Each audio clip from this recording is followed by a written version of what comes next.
Hi, everyone. My name's Hunter Flynn, and I'd like to begin by thanking the Center for the Humanities, Ms. Ingram, Dr. Osteen, and everybody else who helped me in any way, whether it's Dr. Miller, who was a great advisor on the project, Dr. Cole, who sent me a really invaluable contact, my mom for giving birth to me, my dad for also sending me an invaluable contact. How does this work? There we go. Okay. Well, I'm still on this. I was just testing it. Thank you. So my work that I did this summer is above all else an analysis of literature. For those of you who don't know, for those of you who aren't scholars of English literature, you might not know, but there was this notion for most of the last century that when you're analyzing literature, I talked about this very recently, I'm sorry you have to hear it again, Dr. Gerard, but there was this notion when you're analyzing literature that you shouldn't talk about anything besides literature itself. You shouldn't talk about biography of the author, you shouldn't talk about the history, the societal context in which the work of art was created. You're only supposed to use the text. All extra literary factors go by the board. But my essay, which is an analysis of Thomas Pynchon's novel, Mason and Dixon, argues essentially that in order to understand Mason and Dixon, you have to work with history.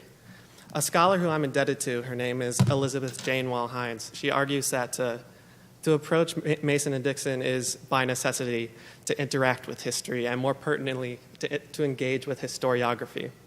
And so to capture that, I'd like to begin with a quote from the novel that really illustrates the manner in which he manipulates history to suit his artistic designs. He writes, "Who claims truth, truth abandons. History is hired or coerced, only an interest that must prove ever base. She's too innocent to be left within the reach of anyone in power, who need but touch her, and all her credit is in the instant vanished as if it had never been. She needs rather to be tended lovingly and honorably by fabulists and counterfeiters, ballad-mongers and cranks of every radius, masters of disguise to provide her the costume, toilet, and bearing and speech, nimble enough to keep her beyond the desires or even the curiosity of government. As Aesop was obliged to tell of fables, so Jacobites must speak in children's rhymes, as preachers do in parables sometimes." So what we see here is that for Pynchon, the artist, above all else, the poet, is entitled to deal with history and to create history in a way that isn't vested, that doesn't have external interests.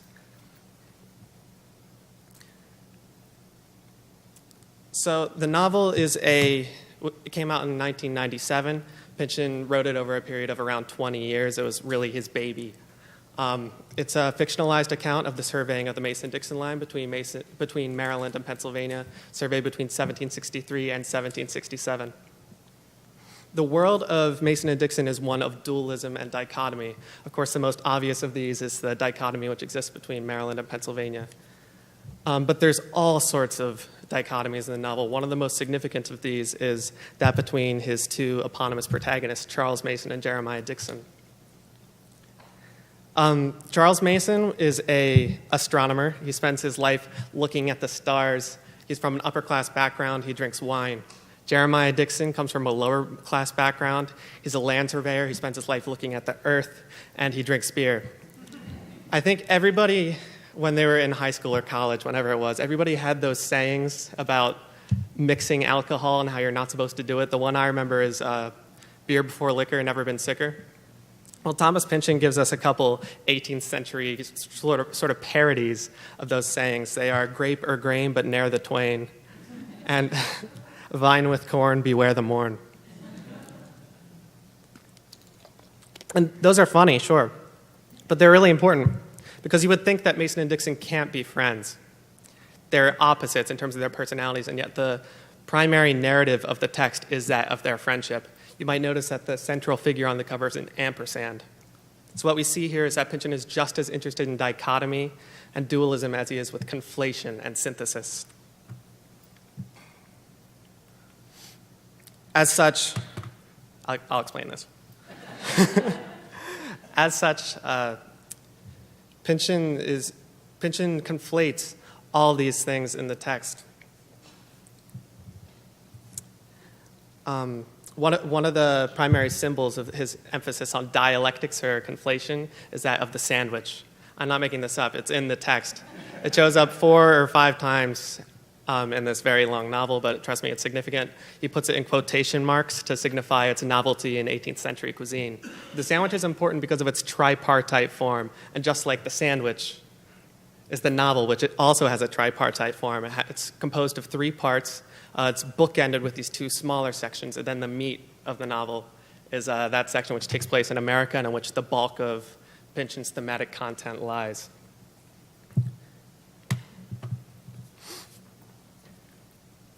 And so perhaps the most thoroughly sandwiched element of this text is time. The most obvious way in which Pynchon conflates time is that the novel's written in this pastiche style of 18th century literature a la Fielding or Defoe. He capitalizes nouns, he uses antiquated spellings, but this is also mixed with modern profanity.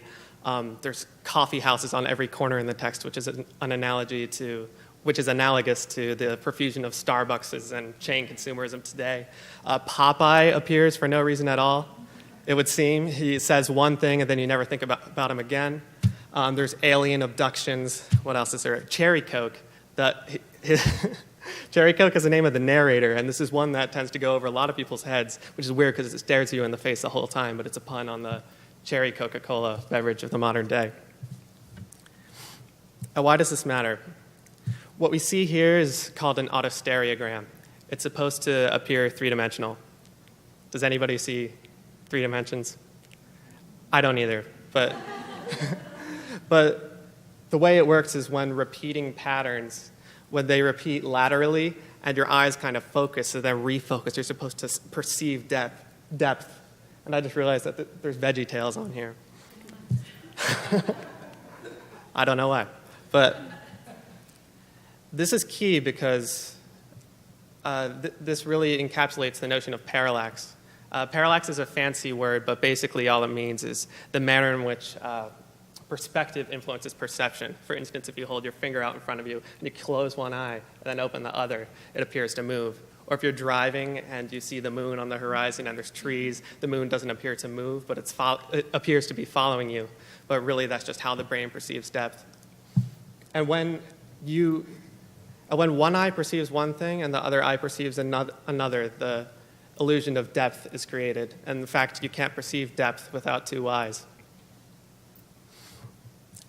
And the autostereogram really encapsulates the manner in which people tend to perceive depth. And this is in the text on multiple occasions. In fact, it emerges on the very first page. Pynchon writes, he's describing the frame narrative, a house in Philadelphia. He says, "There's mostly pine and cherry about, nor much mahogany, excepting a sinister and wonderful card table, which exhibits the cheaper wave-like grain known in the trade as wandering heart, causing an illusion of depth into which for years children have gazed as into the illustrated pages of books." And this is clear because he's describing exactly what we do when we read. Because Pynchon's readers, the gaze of a reader of Pynchon is at all times parallactic, approaching these events of the 18th century with knowledge gleaned from 20th and 21st century experience. And so the anachronisms emerge as startling instances of depth that really convey, above all else, Pynchon's thematic content. And so I propose when you're analyzing Mason and Dixon, you should use a method called historical parallax. And this notion suggests that moments of anachronism are exactly where Pynchon's themes kind of converge. And to illustrate this, I'd like to analyze an episode, the only episode in the text that takes place here in Baltimore. As a matter of fact, the novel climaxes in Baltimore. The narrative sort of seems to dissolve afterwards. This happens actually when Charles Mason and Jeremiah Dixon are bored of surveying the line, and so they come to Baltimore for the first time ever to get drunk. While they're at the bar somewhere, they see a slave driver who's talking about the slaves he's going to be selling in the morning at the docks, the Inner Harbor, right in front of Shake Shack. And so the next morning, Jeremiah Dixon sees this happening, and he stands in between the slave driver and the slaves, the chattel. And he actually takes the driver's whip out of the slave driver's hands and subjects the slave driver himself to lashings. And this is crucial because this is the moment in which the problem of slavery, which had it's dispersed throughout the text. It begins in South Africa, apartheid South Africa, even though it wasn't called apartheid then. They feel slavery in England, where they feel as though they themselves are pawns of the Royal Society. And America, they say, is the one place where they should not have had to see slavery. It's supposed to be the land of the free. That's what they expected. They wanted to be liberated from that. And so this is the scene in which the problem of slavery finally erupts. And this is when it's no longer played down. This is when we see it with startling clarity. But how is this anachronistic? A part of this episode's power is that it presages the Pratt Street Massacre, which also occurred in front of Shake Shack, which was actually the first bloodshed of the Civil War. So in the same way that the problem of slavery erupts in the novel on Baltimore's Inner Harbor, the Basin, as it was called then, it also erupts in the Civil War in the exact same spot. But I'm less interested in that as I am in what happens after. As they're fleeing the city, they just did something highly illegal. They have to go back into Pennsylvania. They leave on the York Road, which forms the eastern boundary of our campus. And as they're fleeing, Jeremiah Dixon has this vision of Baltimore's row houses multiplying like loaves and fishes, Pynchon writes. And this is strange because Baltimore, to go back for a second, Baltimore didn't even have row houses in the 1750s. They didn't even get the distinctive style row house until the 1790s in response to a boom in population. And so the appearance of the row houses is itself anachronistic, and even more anachronistic is the manner in which he seems to foresee Baltimore's tremendous growth in the future. While he's on the York Road, they feel themselves passing through a magnetic field. Unable to determine the nature of the sensation, they refer to it simply as mysteries of the magnetic. I would like to propose a reading that this is itself anachronistic. When electricity passes through a wire, it generates a magnetic field. York Road today is bounded on both sides by power lines, all the way into, I suppose, Sparks or Moncton. So it seems to me that there's a bend in time here. What they're feeling is the magnetic fields being generated by the power lines that aren't even there yet. And this is key. It's no coincidence that Pynchon places them upon the York Road. And this is because York Road, just like the Mason-Dixon line, emerges as a boundary. And in fact, the novel, it seems to be at this point, above all else, an analysis of the repercussions that tend to emerge as a result of the overwhelmingly human tendency of line drawing. We create these artificial boundaries. One of them is the Mason-Dixon, which Pynchon suggests is used as a means of oppression before the Civil War, when it was used as roughly the boundary between slave-owning states and non-slave-owning states.